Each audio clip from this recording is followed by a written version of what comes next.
வணக்கம். இன்னைக்கு ஆண்டாள் பாசுரம், திருப்பாவை பாசுரம் 14ம் 15ம் பார்க்க போகிறோம். இப்போ முதல்ல 14.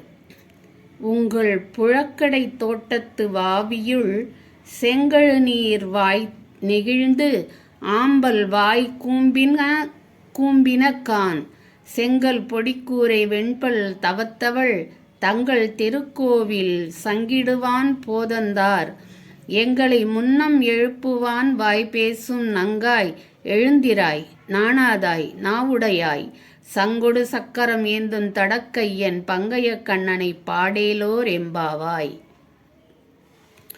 அதாவது நங்காய் அப்படின்னா வாய்பேசும் திறமை உடையவளே அப்படின்னு அர்த்தம்.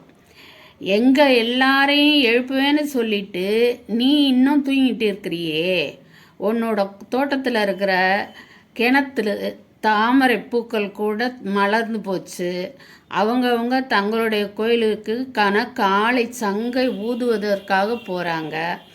நாங்கள் இத்தனை சொல்லியும் வாயே திறக்காமல் இருக்கிறியே, உங்கள்கிட்ட நல்ல பேச்சு திறமை இருக்குது. உன்னோட பேச்சை கேட்டு தான் கண்ணை எங்களுக்கு அருள் புரிகிறவான். அதனால் நீயும் எங்களோடு கண்ணனை பாடு அப்படின்னு சொல்கிறாங்க. இது 14ஆம் பாசுரம். இனி அடுத்து 15 பார்ப்போமா? பாசுரம் 15. என்னோட கை கொஞ்சம் நடுங்குது, அட்ஜஸ்ட் பண்ணிக்கங்க.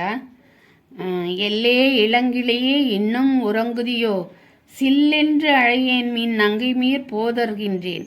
எல்லை உன் கட்டுரைகள் பண்டே உன் வாயறிதும் வல்லீர்கள் நீங்களே நானே தானாயிடுக. ஒல்லி நீ போதாய் உனக்கு என்ன வேறுடையை, எல்லோரும் போந்தாரோ போந்தார் போந்து எண்ணிக்கொள்.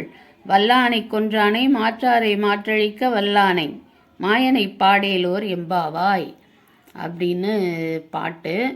அதுக்கு விளக்கம் உள்ளே இருக்கிற அந்த பெண்ணுக்கும் வெளியில் இருக்கிறவங்களுக்கும் நேரடியாக ஒரு உரையாடல். இன்னும் எந்திரிக்கலையா இன்னும் வெளியிலேருந்து கேட்குறாங்க. அப்போது உள்ளேருந்து என்ன பதில் வருதுன்னா, கடுமையான வார்த்தையெல்லாம் பேசாதீங்க அப்படின்னு பதில் வருது.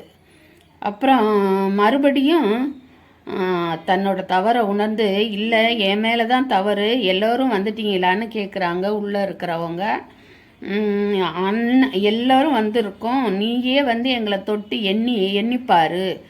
கோளையாபீடம் என்ற யானையையும் கம்சனையும் கொன்ற கண்ணனை நாம் சேர்ந்து பாடலாம் அப்படின்னு கூப்பிடுறாங்க. இது பாசுரம் 15ம் அதோட விளக்கமும் இனி நாளைக்கு பார்க்கலாம். 16வது பாசுரம் திருப்பாவை.